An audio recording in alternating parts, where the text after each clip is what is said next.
এরপরে ৪ নম্বরে ডান হাতে পানাহার করা। অনেকে আছে বাম হাত দিয়ে খায়, আছে না? অনেকে আছে খাবার, বিশেষ করে ভাত তো কেউ খায় না বাম হাত দিয়ে, কিন্তু খায় কি? খায় হচ্ছে এই যে বাজারে আসলো, বাজারে এসে দেখা যাচ্ছে একটা পেয়ারা কিনলো বা একটা আপেল কিনলো, বাম হাত দিয়ে ধরে ধরে খাচ্ছে, আছে না? পানির গ্লাসটা বাম হাত দিয়ে নিয়ে খাচ্ছে, আছে না? এখানে একটা কথা বলে দেয় আগে, এই কথাটা মনে থাকবে না না বললে। আজকে আমরা পানি খাওয়ার সময়, বিশেষ করে যখন আমরা ভাত খাই, ভাত খাওয়ার সময় আমরা যখন পানিটা খাই তখন আমরা বাম হাত দিয়ে ধরি গ্লাস, ডান হাত দিয়ে ঠেকা দেই, তাই না? বাম হাত দিয়ে গ্লাস ধরে ডান হাত দিয়ে ঠেকা দিয়ে তারপরে আমরা পানিটা খাই, তাই না? পানিটা পান করি। এটা চলবে না। কি করতে হবে? সম্পূর্ণ এই দুইটা আঙ্গুল বা যে কয়টা আঙ্গুল আপনার লাগে গ্লাসটা ধরতে, সেই আঙ্গুলগুলো আগে চেটে নেবেন। কি করবেন? আগে খাবার লেগে আছে, তাহলে ওইটা কি করবেন? চেটে নেবেন।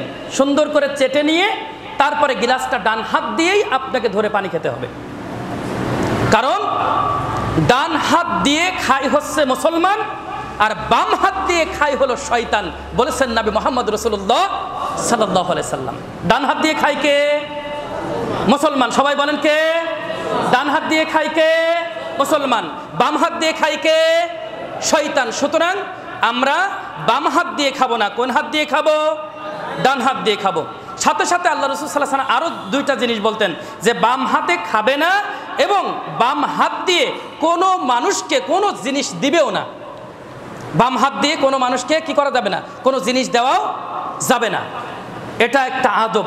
আদবের খেলাফ হচ্ছে বাম হাত দিয়ে মানুষদেরকে কিছু দেওয়া, এবং আল্লাহ রাসূল সাল্লাল্লাহু আলাইহি ওয়াসাল্লাম যেহেতু নিষেধ করেছেন, সুতরাং আমরা বাম হাত দিয়ে কোনো কিছু কাউকে দিব না। তাহলে আমরা ডান হাত দিয়ে দেওয়ার চেষ্টা করব, এবং ডান হাত দিয়েই আমরা যে কোনো জিনিস খাবো ইনশাআল্লাহ। হ্যাঁ, এমন কিছু বিষয় আছে, এমন কিছু সময় থাকে যেই সময় এক হাত দিয়ে ধরেন গ্লাস নেই, বা এমন একটা পাত্রে আপনার পানি আছে যেই পাত্রটা 2 হাত লাগে খেতে গেলে, তখন আপনি 2 হাত লাগাতে পারেন, কিন্তু আপনি এমনিতে বাম হাত দিয়ে ধরে ডান হাত দিয়ে ঠেকা দিয়ে এরম খেতে পারবেন না। বিষয়টা ক্লিয়ার কিনা? জি ক্লিয়ার।